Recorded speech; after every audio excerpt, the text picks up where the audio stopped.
Fundamental primitives: points, lines, polygons. Points. In geometry, a point is an exact location in space, often represented by a dot. It has no size, shape, or dimension. Points are usually labeled with uppercase letters like A, B, C, etc., or represented by coordinates in a coordinate system, such as x and y, in a two-dimensional plane, or x, y, z, in a three-dimensional space. Lines. A line is a straight path that extends infinitely in both directions. It is defined by at least 2 points. A line can be named by any 2 points on it or represented by a single lowercase letter like L. There are different types of lines including straight line, ray, and line segment. Straight line, a line that does not curve or bend. Ray, a portion of a line that starts at a point and extends infinitely in one direction. Line segment, a portion of a line with two endpoints. Polygons. A polygon is a closed geometric shape made up of an infinite number of straight line segments. Each segment connects exactly 2 points, and the 2 points themselves are called vertices or corners of the polygon.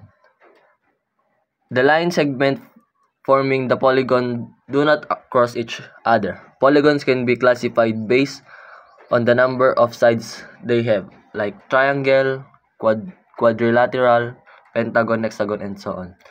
The triangle is a polygon with 3 sides, and the quadrilateral a polygon with 4 sides, and the pentagon a polygon with 5 sides, and the hexagon a polygon with 6 sides. Objects with meshes. Objects with meshes are prevalent in computer graphics, particularly in 3D modeling and rendering. A mesh is a collection of vertices, edges, and faces that define the shape of 3D object. Each vertex represents a point in 3D space, and edges connect these vertices to form the boundaries of the object's surfaces.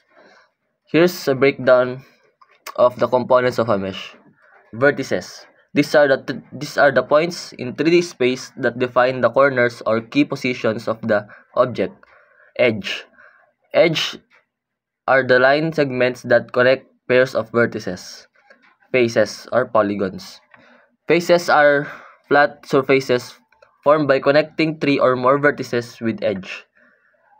The most common types of faces are triangles, 3 vertices, and quads, 4 vertices, though polygons with more sides can also be used.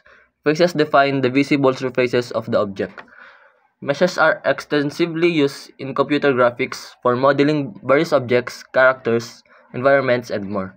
Meshes can be created manually by specifying the coordinate of vertices and the connections between them, or they can be generated automatically using algorithms such as Marching cubes for converting volumetric data into surface meshes, or procedural methods for creating organic shapes. Parametric surfaces. Parametric surfaces are mathematical surfaces defined by parametric equations. These equations express each point on the surface as a function of 2 parameters, usually denoted as u and v, which vary over a certain domain. By varying these parameters, different points on the surface are regenerated, allowing for the creation of complex and versatile shapes. The general form of a parametric surface is R close and open parenthesis u v equals x u v y u v z uv r uv equals x uv y uv z uv, where x uv, y uv, and z uv are functions that define the coordinates of a points on the surface in the terms of the parameters u and v. RUV represents the position vector of a point on the surface. Parametric surfaces are often used in computer graphics, computer-aided design or CAD, and mathematical modeling to represent a wide variety of shapes and forms. Some common examples of parametric surfaces include plane. Plane, the simplest parametric surface defined by linear equations in two parameters. Sphere, defined by trigonometric functions representing latitude and longitude. Cylinder, defined by linear and trigonometric functions.